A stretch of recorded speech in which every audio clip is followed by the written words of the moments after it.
వాడు ఒకడైతే దేవుడికి ప్రకృతిలో అన్నీ పెట్టాడు కదండి, మరి అన్నీ తినొచ్చు కదండి అంటారు. పాప చెప్పింది గన్నేరు పప్పు కూడా పెట్టాడు, కానీ మానవుడు గన్నేరు పప్పు తింటాడండి? ఎలకల మందు కూడా ఉంది, ఎలకల మందు తింటాడా?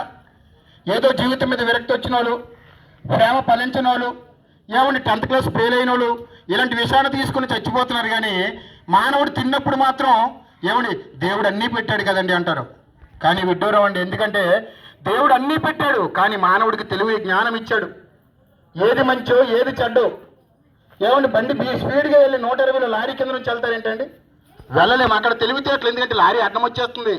ఏమండి సైడ్కి వెళ్ళండి అంటారు. అంటే మానవుడికేమో ఏది మంచో ఏది చెడ్డో, ఏది ఏమండి తినకూడదో, ఏది తినాలో, ఎలా ఉండాలో ఎలా ఉండకూడదో, ఏ బ్యాంకులో కడితే ఏమండి వడ్డీ ఎక్కువ వస్తుందో, ఏ బ్యాంకులో కడితే తక్కువ వస్తుందో తెలుసుకుంటున్న మానవుడు ఏమండి చనిపోయిన తర్వాత మరొక లోకం ఉందని, ఆ లోకానికి భూమి మీద మరణం తర్వాత ఎంతోమంది భూమి మీద చచ్చిపోయారు. ఈ ఊర్లో బాణంలో ఎంతోమంది చనిపోయారు, పుట్టారు, మరణం అనే పేరుతో వెళ్ళిపోయారు. ఎక్కడికి వెళ్ళిపోయారు అని పెద్దవారిని అడిగితే ఏమండి గాలిలో కలిసిపోయారని కొంతమంది, ధూళిలో కలిసిపోయాడని కొంతమంది చెప్తున్నారు. అంటే మానవుడు సరిగ్గా దేవుడు అర్థం అవ్వలేదు. మరి దేవుడు అర్థమయ్యాడంటే మానవుడికి మాత్రం అర్థం అవ్వలేదు. ఎందుకంటే ఏ పుస్తకాలలో కూడా ఏమండి మనం చదువుకునే పుస్తకాలు, కళాశాలలు, మన పిల్లలకి ఏవి అయితే ఉద్యోగం కోసం డాక్టర్ చదివిస్తున్నాడో ఆ ఉద్యోగాలలో కూడా అన్నీ ఉన్నాయి. కానీ మానవుడు ఎందుకు పుట్టాడు, ఎలా బ్రతకాలి, చనిపోయిన తర్వాత ఎక్కడికి వెళ్ళిపోతున్నాడు అని ఈ ప్రశ్న మాత్రం ఎక్కడా ఉండదు. అందుకనే దోమ జీవిత చరిత్ర, కప్ప జీవిత చరిత్ర, ఏమండి రకరకాల జీవిత చరిత్రలు బుక్లో ఉంటాయి. కానీ ఓ మనిషి నీవెవరు, మరణం తర్వాత మనిషి జీవితం ఏమైపోతుంది, మరణం తర్వాత మనిషి ఎక్కడికి వెళ్ళిపోతున్నాడు, పుట్టినవాడు గిట్టక తప్పదని పెద్దలు అన్నారే, మరి పుట్టినవాడు గిట్టిన తర్వాత ఎక్కడికి వెళుతున్నాడు అని ఆలోచిస్తే ప్రియులరా, చనిపోయిన తర్వాత దేవుడుండే లోకానికి వెళ్ళాలంటే చాలా కష్టం. అందుకనే భూమి మీద ఉన్నప్పుడే నీతిగా బ్రతకాలి, భూమి మీద ఉన్నప్పుడే పాపం చేయకుండా బ్రతకాలి. ఏమని పాపం అనేది చాలా ప్రమాదం. ఏమని కరోనా వైరస్ అయినా కొన్ని రోజులు వచ్చి పోతుంది, కానీ పాపం లేని దేశం లేదు, దోమ లేని దేశం ఉంది. కానీ ఏమంటే దోమ కొన్ని ప్రాంతాల్లో కుక్క లేని దేశం ఉంది, నక్క లేని దేశం ఉంది. కానీ ఏమంటే పాపము లేని దేశం అనేది దేశంలో ప్రపంచ పటంలో 270 దేశాలలో ఎక్కడ కూడా పాపము లేని దేశమట లేదట. ఎందుకంటే దేవుడు మొత్తం తిరిగి దేవుడు బైబిల్లో చెప్తున్నాడు, లోకంలో ఉన్నదంతా నాయన పాపం ఎలా ఉందో తెలుసా, నేత్రాస, శరీరాస, జీవ కుటుంబం, ఈ 3 బాంబులు నువ్వు ఎక్కడికి వెళ్ళినా తగులుతాయి, ఏ మార్కెట్లోకి వెళ్ళినా తగులుతాయి.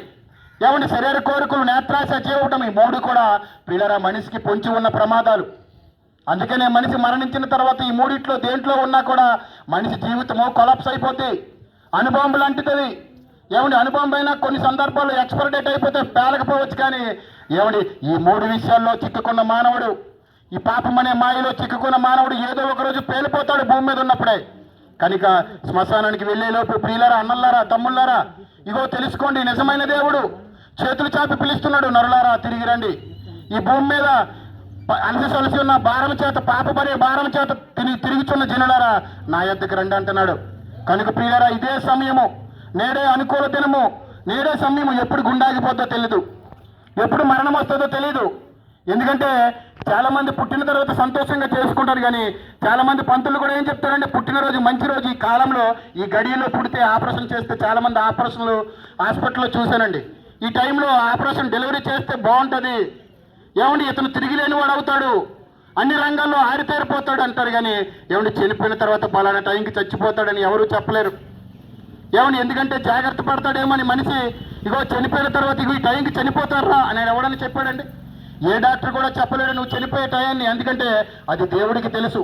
కనుక మరణించేలోపు మీరందరూ ఎవరిని నిజమైన దేవుడిని తెలుసుకుని ఈ లోకాన్ని విడిచిపెట్టి ఎవడు ఆ యొక్క యేసుక్రీస్తుని నమ్ముకుంటే ఇగో చనిపోయిన తర్వాత స్వర్గం అనేది చేరుకుంటాం. ఎందుకంటే ఆ యేసుని నమ్మాలంటే ఆయన మన పాపాల కోసం మరణించి సమాధి చేయబడి 3వ దినమున తిరిగి లేచాడు. అన్నల్లారా ఆలోచించండి.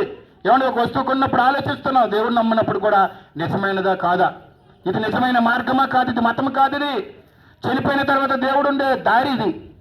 కనుక ఆలోచించండి, నిజమైన దేవుడిని తెలుసుకోవాలని కోరుకుంటూ నా మాటలు ముగిస్తాను.